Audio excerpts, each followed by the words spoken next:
Hello programmers, आज इस video में हम लोग लर्न करेंगे C++ में डिफ़ॉल्ट आर्ग्यूमेंट्स के कॉन्सेप्ट को। तो आइए स्टार्ट करते हैं। सो बेसिकली डिफ़ॉल्ट आर्ग्यूमेंट है क्या, वो हम देखते हैं। C++ allows us to specify default value for parameters or formal arguments of a function। C++ हमें अलाउ करती है कि जो हम फॉर्मल आर्ग्यूमेंट बना रहे हैं फंक्शन में, उसमें एक डिफ़ॉल्ट वैल्यू हम प्रोवाइड करा दें। The default value can be given in function declaration or in function definition। ये जो default value है वो हम function declaration में या function की definition में दे सकते हैं। If a function with default value for formal argument is called without passing the actual argument, then the default values of formal arguments are used। यानी यदि हम किसी ऐसे फंक्शन को कॉल करें जिसमें फॉर्मल आर्ग्यूमेंट के लिए डिफ़ॉल्ट वैल्यू दी गई है और एक्चुअल आर्ग्यूमेंट हम पास ना करें, तो जिन फॉर्मल आर्ग्यूमेंट को हमने डिफ़ॉल्ट वैल्यू दी थी उनकी डिफ़ॉल्ट वैल्यू उस फंक्शन के डेफिनेशन में यूज हो जाती है। If actual argument are passed while calling the function, then the default value for formal arguments is ignored।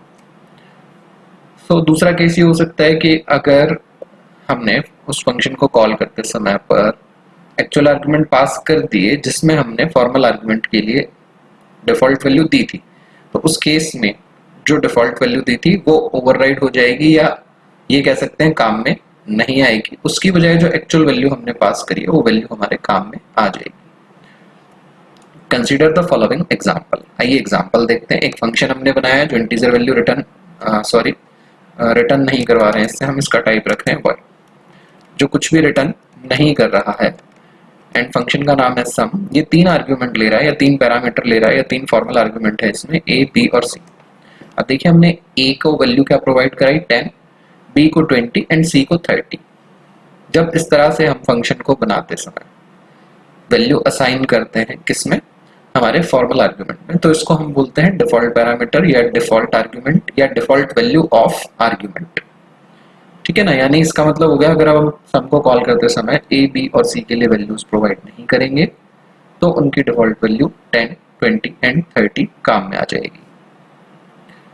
उसके बाद हमने फंक्शन में क्या किया है, d वेरिएबल लिया है, उसमें a प्लस बी प्लस सी रखा है, और उसके बाद में हमने प्रिंट करा दिया है cout sum of a, b and c is d की वैल्यू। अब ये सम फंक्शन काम कैसे करेगा, देखिए अगर हमने यहाँ पे सम को कॉल किया और कोई भी आर्गुमेंट पास नहीं किया तो a, b और c तीनों की डिफॉल्ट वैल्यू काम में आएगी, एंड जो डिफॉल्ट वैल्यू है 10, 20 एंड 30, तो सम प्रिंट हो जाएगा 60। आइए इसको हम एग्जीक्यूट भी करते जाते हैं फटाफट। ये कोड में कॉपी कर लेता हूँ।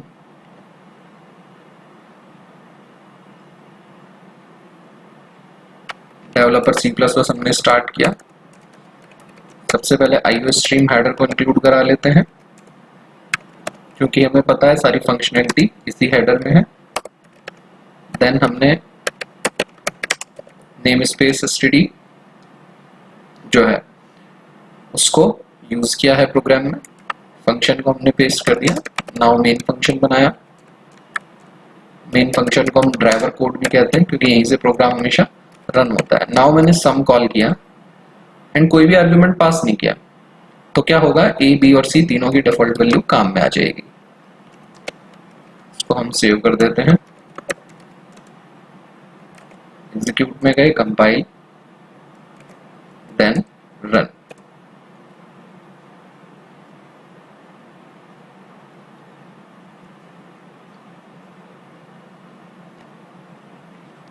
Okay fine, sum of 10, 20 and 30 is 60। अब सेकंड केस ये हो सकता है, सपोज दैट कि हमने यहाँ पे सम को कॉल करते समय when sum 6 is called the first argument becomes 6 while the default value was used for the second and third parameter. अब देखिए मैंने सपोज यहाँ पे सम कॉल किया एंड एक वैल्यू पास कर दी दैट इज 6, तो यहाँ पे a की वैल्यू तो 6 हो जाएगी जब फंक्शन कॉल होगा, और b और c की डिफॉल्ट वैल्यू काम में आएगी, तो a की हो जाएगी 6, b की 20 एंड c की 30, तो रिजल्ट आ जाएगा हमारा सम का 56 जब हम प्रिंट करेंगे। कंपाइल किया, रन किया हमने से,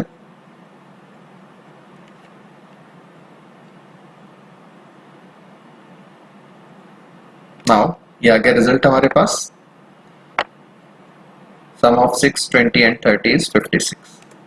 अब ये भी हो सकता है हम दो आर्ग्यूमेंट पास कर दें, लाइक मैंने यहाँ पे पास कर दिया 6,2। तो इसका मतलब ए और बी की डिफॉल्ट वैल्यू काम में नहीं आएगी। ए की वैल्यू हो जाएगी 6, बी की हो जाएगी 2 और सी की डिफॉल्ट वैल्यू काम में आ जाएगी जो कि है 30। तो रिजल्ट हमारा क्या आ जाएगा, 6 + 2 + 30 दैट इज 38। कंपाइल करते हैं, नाउ हम इसको एग्जीक्यूट करते हैं।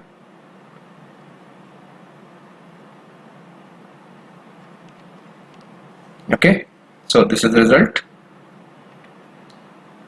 नाउ हो सकता है हम तीनों वैल्यू पास कर दें। मैंने लाइक पास कर दिया 6, 2, 3, जैसा कि हमने थ्योरी में भी यहाँ पे लिखा हुआ है। लाइक 3, 4, 5 पास किया हमने, तो इसका मतलब ए की वैल्यू 3, बी की 4 और सी की वैल्यू 5 काम में आ जाएगी। जो उनकी डिफॉल्ट वैल्यूज थी वो ओवरराइड हो जाएंगी। सेम वही काम यहाँ पे हो रहा है। मैंने 6, 2, 3 पास करा तो ए की वैल्यू 10 की बजाय 6, बी की वैल्यू 2 एंड सी की वैल्यू हो जाएगी 3। तो 6 + 2 8 + 3 हो गया 11। ये रिजल्ट आ जाएगा हमारा। हम इसको एग्जीक्यूट कर लेते हैं, कंपाइल ही हो गया था। ग्रेट, ये डिफॉल्ट आर्ग्यूमेंट का कॉन्सेप्ट। अब यहाँ पे एक चीज जो ध्यान रखने वाली है वो ये है, once default value is used for an argument in function definition, all subsequent argument to it must have default value. यानी किसी भी फंक्शन में अगर हमने एक आर्ग्यूमेंट की वैल्यू डिफॉल्ट दी तो उसके बाद में जितने भी आर्ग्यूमेंट अपीयर होंगे उन सब की वैल्यू डिफॉल्ट होना जरूरी है। दूसरे शब्दों में हम ये भी कह सकते हैं, it means if we provide default value to some of parameters of a function then those parameters must be the rightmost parameters of the function. यानी कि अगर हम कुछ आर्ग्यूमेंट को ही डिफॉल्ट वैल्यू देना चाहते हैं, सभी को नहीं देना चाहते हैं, तो वो जो आर्ग्यूमेंट होंगे उस फंक्शन के हमेशा राइट साइड में पैरेंथेसिस में अपीयर होने चाहिए। The following function will not work.